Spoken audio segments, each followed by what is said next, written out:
নমস্কার। আপনি কোনো ঘর কিনেছেন, কোনো প্রপার্টি কিনেছেন বা কোনো গাড়ি কিনেছেন, তার সুখ ভোগ করতে পারছেন না।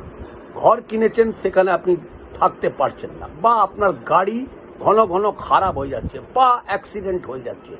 তার কারণ হলো যে চতুর্থ ঘর আপনাদের খারাপ আছে। সেই চতুর্থ ঘরে মঙ্গল, শনি, রাহু, কেতু বসে আছে। আর চতুর্থ ঘর মায়েরও দেখা যায়। তাহলে আপনারা সব থেকে আগে নিজের মায়ের যথারীতি সম্মান করতে শুরু করে দিন। আর তার সাথে সাথে কুকুর, কাক, পায়রা, পিঁপড়ে, এদের আপনারা কিছু না কিছু খাওয়াতে থাকুন।